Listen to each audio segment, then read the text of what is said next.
अस्सलाम वालेकुम जी, सुबह खैर, गुड मॉर्निंग। कैसे हैं आप? खैरियत से हैं? जहाँ भी रहें खैर से रहें और सलामत रहें। पहली बात तो ये जी कि सुपर रिच पे ये बहुत अच्छी खबर है। सुपर रिच में पाकिस्तान पे आज हुकूमत ने वहाँ नया टैक्स अनाउंस किया है कि वो तमाम लोग जो सालाना साल के 15 करोड़ रुपए से ज़्यादा जिनकी आमदनी है वो जो टैक्सेस देते हैं उसके अलावा 1% वो टैक्स और देंगे। वो तमाम लोग जो 20 करोड़ रुपए सालाना से ज़्यादा कमाते हैं उन पे तमाम टैक्सेस के अलावा 3% टैक्स एक अलग टैक्स होगा। और फिर ये कि 20 करोड़ रुपए सालाना से ज़्यादा आमदन रखने वाले जो अफराद हैं, कंपनीज़ हैं, वो 4% एक्स्ट्रा टैक्स देंगी। वंडरफुल, बहुत अच्छा कदम। और ये जो है काम कहना चाहिए, इसके बारे में तबसरा इससे खूब मतलब जो मुझे समझ आता है बेहतरीन तबसरा वो ये है, टू लिटिल टू लेट।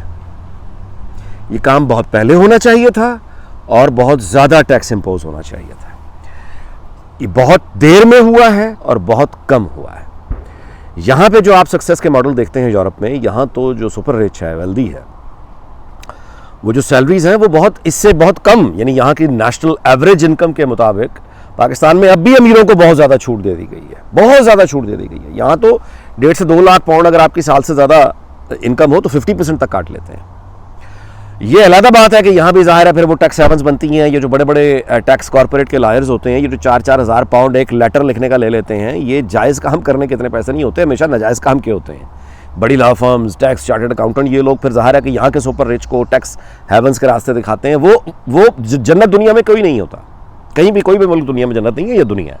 लेकिन बहरहाल एक लड़ाई जो है ये जारी है, यहाँ भी जारी है, लेकिन गवर्नमेंट ओवरऑल कामयाब हो जाती है सुपर रिच को ज़्यादा टैक्स करने में, जिसकी वजह से वही पैसा होता है जो नीचे गरीबों में जाता है। तो ये हो गया। अच्छा, दूसरी बात ये कि इसका 100% क्रेडिट शहबाज शरीफ को देना, ये भी ज़रा ध्यान से, क्योंकि ये अगर किसी की मेहरबानी है तो IMF की है, जिन्होंने डंडा दिया है इनको कि सुपर रिच को टैक्स करो। अब इनके पास चारा कोई नहीं रह गया। ये होता है जब आप आंखें बंद करके दौड़ते रहते हैं तो फिर एक वक्त हालात ऐसे मकाम पर ले आते हैं कि फिर आपको करना पड़ता है। अब ये वो मामला है, गैर मामूली हालात होंगे हमेशा, सरकमस्टांसेस जिनमें बड़े फैसले होंगे।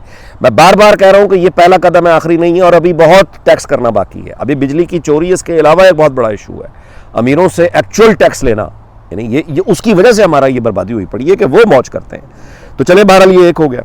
आगे चलें। मामला ये है जी कि आप कोई फॉर्म अगर भरते हैं कहीं, आप जॉब के लिए या कोई भी वीज़ा एप्लीकेशन मिसाल के तौर पे, तो आपका जेंडर आपसे पूछते हैं, मिस्टर हैं आप, मिसेस, मतलब जेंडर पूछते हैं ना, कि मेल है, फीमेल है, क्या है। उसमें एक ऑप्शन आती है प्रेफर नॉट टू से, प्रेफर नॉट टू से, ठीक है, ये ऑप्शन होती है यहाँ पे। आप मतलब वो टिक करना चाहें आप टिक कर दें, प्रेफर नॉट टू से, बस ठीक है। अच्छा आगे अगर आप मिसाल के तौर पे अगर मैरिटल स्टेटस के बारे में कहीं बताना हो तो वो आपसे पूछते हैं कि आप मैरिड हैं, आप डिवोर्स्ड हैं, या एक ऑप्शन होती है इट्स कॉम्प्लिकेटेड, है ना, कि आप नहीं बताना चाहते कि शादी है, नहीं है, क्या है, इट्स कॉम्प्लिकेटेड, ठीक है, ओके, आप आगे बढ़ जाते हैं। अब यहाँ पे मैं आपसे सवाल करता हूँ, एक अरबी हो, सऊदीया का, दुबई का, अबू धाबी का, चीनी हो, आप अरबी से पूछिए कि आपके मुल्क में कौन सा निज़ाम है, वो कहेगा किंगडम है, किंगडम है, सल्तनत है। अब उसके अंदर डिक्टेटरशिप भी आ गई, बादशाह भी आ गई, सब कुछ हो गया, मज़ीद तारुफ की ज़रूरत नहीं। किंगडम है और बादशाह के साथ है, रॉयल्टी है, बादशाह है। अच्छा, जब आप ये बात चीनी से पूछेंगे वो कहेगा कि कम्युनिस्ट पार्टी की हुकूमत है, वेल डिक्टेटरशिप है, जाहिर है कम्युनिस्ट पार्टी की डिक्टेटरशिप है। अच्छा, ये बात अमेरिकी से आप पूछेंगे वो कहेगा डेमोक्रेसी है, प्रेसिडेंशियल। यहाँ से पूछेंगे डेमोक्रेसी है, पार्लियामेंट्री। हमसे कोई पूछे कि आपके मुल्क में कौन सा निज़ाम है तो आप क्या जवाब देंगे? प्रेफर नॉट टू से या इट्स कॉम्प्लिकेटेड, क्या कहेंगे? पार्लियामेंट्री डेमोक्रेसी है, सिविलियन राज है, नहीं। आमरीत है, डिक्टेटरशिप है, नो। तो क्या है? प्रेफर नॉट टू से इट्स कॉम्प्लिकेटेड।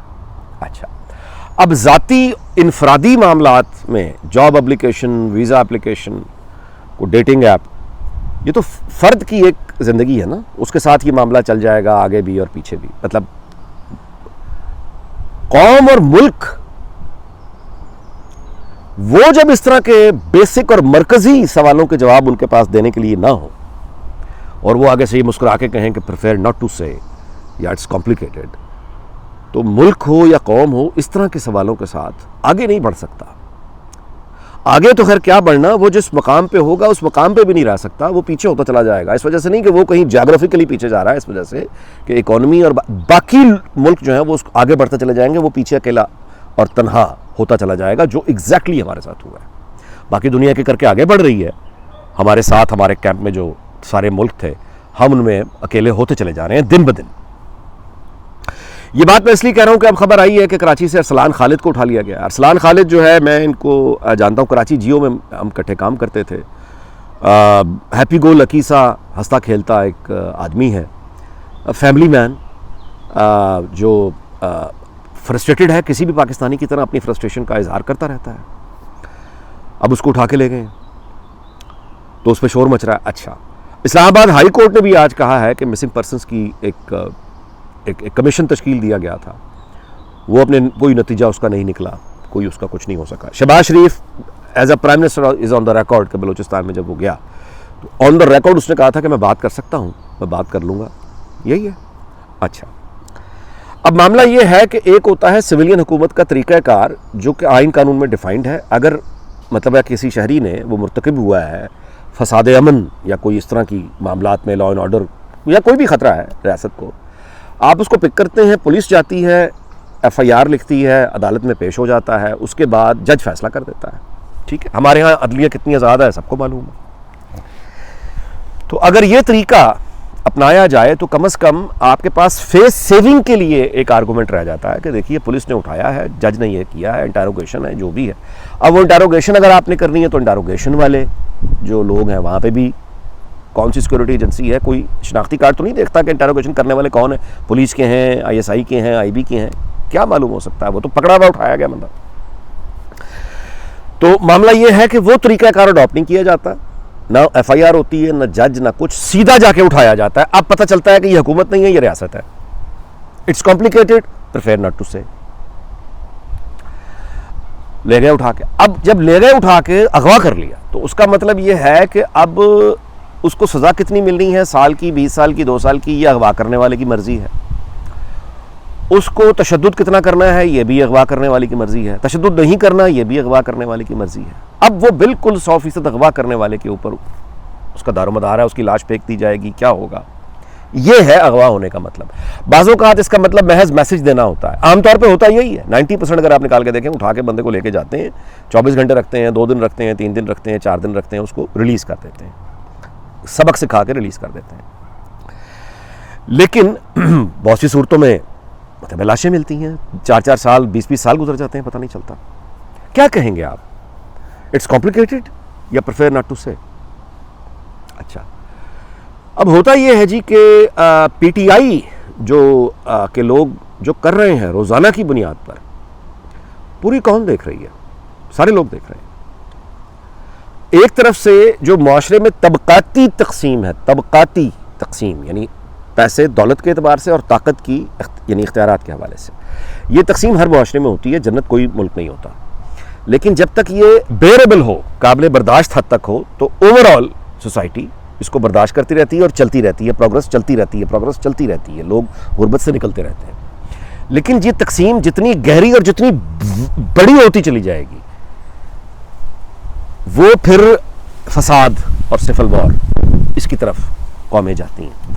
मैं इमरान खान और पीटीआई की बात नहीं कर रहा, इनके बारे में तो ये बात आप बिल्कुल जान लीजिए कि इमरान खान में अगर ताकत होती और पीटीआई में अगर ताकत होती तो अब तक सिविल वॉर शुरू हो चुकी होती, फ़ौज में कामयाब बगावत हो चुकी होती, पीडीएम के जो कायदीन हैं और शायद कुछ और सिविल और मिलिट्री के ब्यूरोक्रेट्स फांसी लटक चुके होते। इमरान खान की जिस तरह की नेचर और पीटीआई के लोग और इसके चाहने वाले वो किसी भी सेगमेंट में बैठे हो तो अब तक ये हो चुका होता।